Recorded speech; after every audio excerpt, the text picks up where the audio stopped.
నమస్కారం sir. Sir, Congress party మనం చూసాం తెలంగాణలో బీఆర్ఎస్ని ఓడించి వాళ్ళు అధికారంలో రావడంలో సక్సెస్ అయ్యారు. అయితే ఇప్పుడు కంప్లీట్గా తెలంగాణ నుండి బీఆర్ఎస్ను పంపించే ప్రయత్నంలో వాళ్ళు ఉన్నట్టుగా తెలుస్తుంది. అందులో భాగంగానే బీఆర్ఎస్ను కాంగ్రెస్లో విలీనం చేసే ఆలోచనగా చేస్తున్నట్టుగా వార్తలు వస్తున్నాయి సార్. మరి అది పాసిబుల్ అవుతుందా? మరి కేసీఆర్ గారి రియాక్షన్ ఎలా ఉంటుంది సార్ ఆ టైంలో?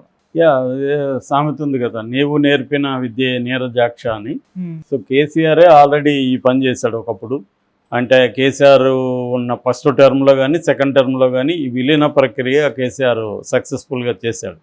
అదే పద్ధతిలో రేవంత్ రెడ్డి ప్రభుత్వం కేసీఆర్ బీఆర్ఎస్ను విలీన ప్రక్రియ ముగిద్దాం అనేది ప్లాన్ వేస్తుంది. యాక్చువల్గా ఎలక్షన్ ముందే చాలామంది కాంగ్రెస్లోకి వస్తామనుకున్నా కూడా ఆపెట్టాడు రేవంత్ రెడ్డి. ఎందుకంటే ఈ ఎన్నికల అయినాక చూద్దామని. ఎన్నికల ముందే ఇవన్నీ చేస్తే చెడ్డ పేరు రావచ్చు, బీఆర్ఎస్ వాళ్ళు కూడా చూడు మా వాళ్ళందరినీ తీసుకెళ్లారు, అప్పుడేమో మేము చేస్తే విమర్శించారు, ఇప్పుడు వీళ్ళు అదే పని చేస్తున్నారని. సో అందుకని ఆపారు. ఇప్పుడు ఎన్నికలు అయిపోయినాయి. అయితే ఆల్రెడీ 3 ఎమ్మెల్యేలు వచ్చేసారు, ఇంకొక అతను కూడా వస్తున్నాడు. దానం నాగేంద్ర వచ్చాడు, కడియం శ్రీహర్ వచ్చాడు, తెల్లం వెంకట్రావు వచ్చాడు. వీళ్ళు 3 ఆల్రెడీ జాయిన్ అయిపోయారు. ఇంకా గద్వాల ఎమ్మెల్యే బండ్ల కృష్ణమోహన్ రెడ్డి కూడా జాయిన్ అవుతున్నాడు. సో 4 వచ్చేసినట్టే. సో ఇంకా 22 మందిని కానీ తీసుకుంటే ఇప్పుడు బలము 35 మంది ఉన్నారు. 4 పోతే టోటల్ 39 బీఆర్ఎస్కి. అందులో 4 వచ్చేసారు కాబట్టి 35 ఉన్నారు. 35లో 22 మందిని ఇటుపక్క లాగేస్తే అక్కడ అసెంబ్లీలో బీఆర్ఎస్ పార్టీ విలీనం అనేది సమగ్రంగా అయిపోతుంది. సో అది ప్లాన్ వేస్తున్నారు రేవంత్ రెడ్డి. ఎందుకంటే ప్రతిపక్ష హోదా కూడా లేకుండా చేయడం అనేది వీళ్ళ టార్గెట్. అంటే ఇక్కడ ఏం జరుగుతుందంటే ప్రతిపక్షంలో ఉన్నప్పుడే ప్రజాస్వామ్యం అన్ని పార్టీలకు గుర్తొస్తాయి. ఇప్పుడు కాంగ్రెస్ కూడా గతంలో కేసీఆర్ని ఇలా చేయడం కరెక్ట్ కాదు, ఇది ప్రజాస్వామ్యం ఇట్లంతా మాట్లాడారు. అట్లాంటిది ఇప్పుడు కాంగ్రెస్ చేయకూడదు కదా. యాక్చువల్గా మేము ప్రజాస్వామ్యాన్ని ఫాలో అవుతామని చెప్పాలి. రాహుల్ దేశవ్యాప్తంగా ప్రజాస్వామ్యం గురించి మాట్లాడుతూ భారత్ జోడో యాత్ర ప్రారంభించాడు.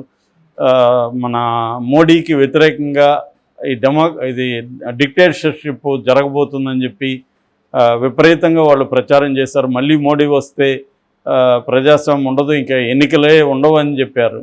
మరి అలాంటప్పుడు ఇక్కడ ప్రతిపక్షాన్ని చంపేస్తూ ఉంటే రాహుల్ గాంధీ ఎందుకు సైలెంట్గా ఉన్నాడు? ఇతనికి కాంగ్రెస్ పార్టీకి చెప్పాలి కదా, అరే బాయ్ వాళ్ళు చేసిందే మనం చేస్తే మనకు తేడా ఏముంది, మనం విలీనం అనేది చేయొద్దు, వాళ్ళు వస్తే వాళ్ళని రిజైన్ చేసి రమ్మను, మనం అలాగా ఆ పార్టీ నుంచి వీక్ చేయడానికి మనం చేయాల్సిన అవసరం లేదు అనేదిగా చెప్పాలి.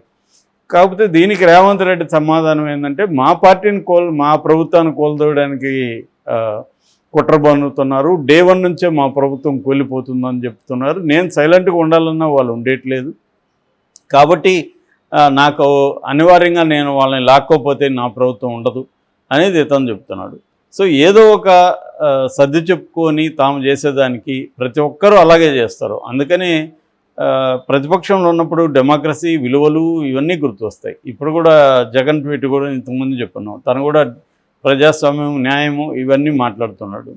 సో గతంలో తెలుగుదేశం కూడా ఇదే భాష మాట్లాడింది. ఇప్పుడు తెలుగుదేశం ఈ భాష మాట్లాడుతూ వైసీపీ మాట్లాడుతుంది. అలాగే ఇక్కడ గతంలో కాంగ్రెస్ మాట్లాడింది డెమోక్రసీ గురించి, విలువల గురించి, హక్కుల గురించి, న్యాయం అన్యాయాల గురించి కాంగ్రెస్ మాట్లాడింది.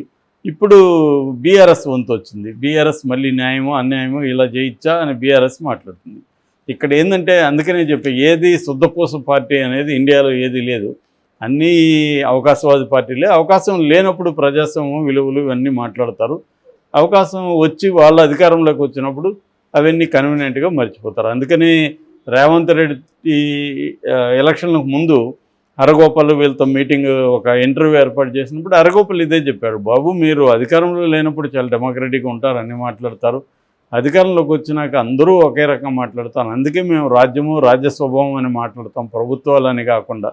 ఏ ప్రభుత్వం ఉన్నా ఏ పార్టీ అధికారంలో ఉన్నా రాజ్యానికి ఒక స్వభావం ఉంటుంది, ఆ స్వభావాన్ని మీరు ఫాలో అవుతారు, ప్రజల మీద మీరు ఉక్కుపాదం మోపుతారు, పౌర హక్కుల మీద ఉక్కుపాదం మోపుతారు. ఇప్పుడేమో అన్నీ మాట్లాడతారు, మీకు మేము కనిపిస్తాం బయట ఉన్నప్పుడు, అధికారంలోకి అయినాక మాకు అపాయింట్మెంట్ లేరు, మీరు కనబడరు అనేది ఆయన క్లియర్గా చెప్పాడు. లేదు నేను భిన్నంగా ఆలోచిస్తాను, మీలాంటి వాళ్ళ దగ్గర నేను నేర్చుకుంటాను, అటువంటి చిలక పలుకులు రేవంత్ రెడ్డి పలికాడు. కానీ ఆయన నమ్మలేదనుకో, ఆ విషయం చెప్పలేదు ఆయన కానీ అర్థమవుతుంది. సో ఇప్పుడు అదే జరుగుతుంది. ఆయన ఏదో చెప్పాడో అదే జరుగుతుంది.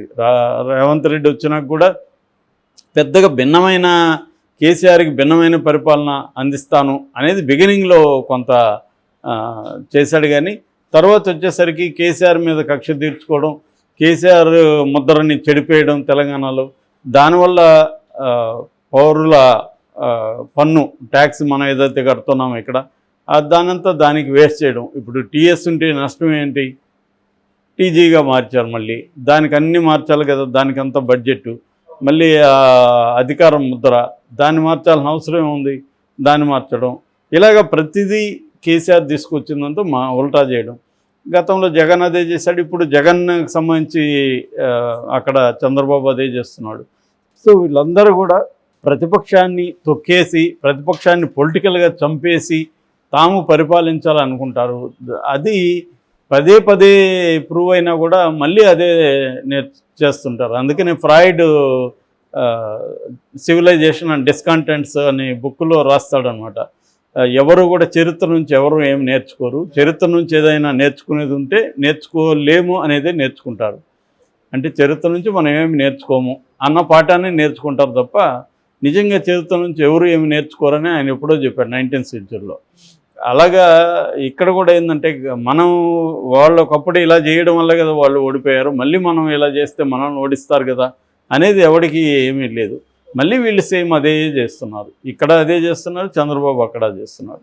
సో ఇప్పుడు ఇతని ప్లాన్ ఏంటంటే, ఇప్పటివరకు అసెంబ్లీకి రాలేదు కేసీఆర్, ఇప్పుడు అసెంబ్లీకి వస్తాను, నా గర్జన, కేసీఆర్ గర్జన వింటారు మీరు, అది ఇదని ఆయన మాట్లాడుతున్నాడు. అందుకని గర్జన రాకుండా ఉండాలంటే, వాయిస్ రాకుండా ఉండాలంటే వాళ్ళని మొత్తం విలీన ప్రక్రియ కంప్లీట్ చేసిస్తే అతనికి బలమేమి ఉండదు, అతను మాట్లాడలేడు, అప్పుడు అతని మీద విపరీతంగా మనం అటాక్ చేయొచ్చు. ఆల్రెడీ అతని మీద జ్యుడిషియల్ ఎంక్వైరీలు ఉన్నాయి, విజిలెన్స్ ఎంక్వైరీలు ఉన్నాయి, ఇవన్నీ రిపోర్ట్లు ఉన్నాయి, అవన్నీ పెట్టుకొని మనం అసెంబ్లీలో ఆటాడుకోవచ్చు కేసీఆర్ని అనేది రేవంత్ రెడ్డికి ఉన్న ప్లాన్. అంటే ఇక్కడ నేను చాలాసార్లు అనేక వీడియోల్లో చెప్తుంటాను, పీపుల్ సెంట్రిక్ అప్రోచ్ అనేది ఎవరికి లేదు. అంటే ప్రజా సమస్యల్ని చర్చిద్దాం, కేసీఆర్ కూడా చర్చించనివ్వు ప్రజా సమస్యల్ని, దానికి మనం సమాధానం ఇద్దాం, మనం కన్స్ట్రక్టివ్గా వాళ్ళ విమర్శలు ఏమైనా ఉంటే తీసుకుందాం అనేది మాట్లాడాలి. అది బిగినింగ్లో రేవంత్ రెడ్డి మాట్లాడాడు వచ్చినప్పుడు. మామూలుగా చాలాసార్లు వచ్చినప్పుడు ఒక చిన్న స్మాల్ టౌన్కి ఎస్ఐ వస్తే చాలా స్ట్రిక్ట్గా బిహేవ్ చేస్తుంటాడు.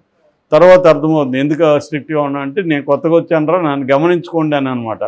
ఒక సిగ్నల్ పంపుతాడు, గమనించినాక మళ్ళీ యథావిధిగా కొనసాగుతూ ఉంటుంది.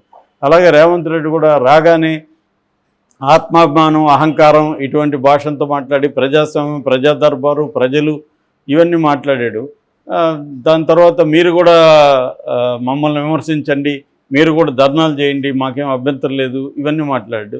రాను రాను అతను కూడా స్వేచ్ఛ లేదు, విలేకరులను కూడా మిమ్మల్ని ఒకరిద్దరిని జైలు వేస్తే బుద్ధి వస్తుంది అని అహంకారంగా మాట్లాడడం అనేది క్లియర్గా కనిపిస్తుంది. అంటే అధికారాన్ని ప్రశ్నిస్తే, తమను ప్రశ్నిస్తే దాన్ని తట్టుకోలేని తనం అనేది క్లియర్గా కనపడుతుంది. అట్లాగే ప్రతిపక్షాలని చంపేసి మనం రాజకీయాలు చేయాలి అన్న ధోరణి ప్రతి ఒక్కరిలో వచ్చేసింది. ప్రతిపక్షాలని బతికించి మనం పోరాటం చేద్దామని కాకుండా ప్రతిపక్షాలను చంపేయాలి, ఎందుకంటే అతను బలహీనంగా ఉన్నాడు కాబట్టి బీఆర్ఎస్ని చంపేస్తప్పుడు మనం హాయిగా, మరి అప్పుడేమో విమర్శించి ఇప్పుడు మళ్ళీ రేవంత్ రెడ్డి అదే చేస్తే ఎలాగా?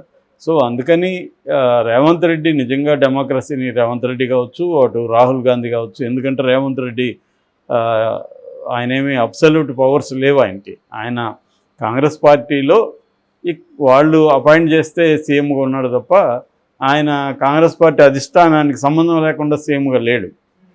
కాబట్టి రాహుల్ గాంధీ చెప్తే ఆయన వినాల్సిందే. మరి రాహుల్ గాంధీ ఎందుకు జోక్యం చేసుకోలేదు ఇలాంటి విషయాల్లో? రాహుల్ గాంధీ ప్రజాస్వామ్యం గురించి దేశవ్యాప్తంగా మాట్లాడుతున్నాడు కదా అనేది ఇప్పుడు అందరికీ వస్తున్న డౌట్.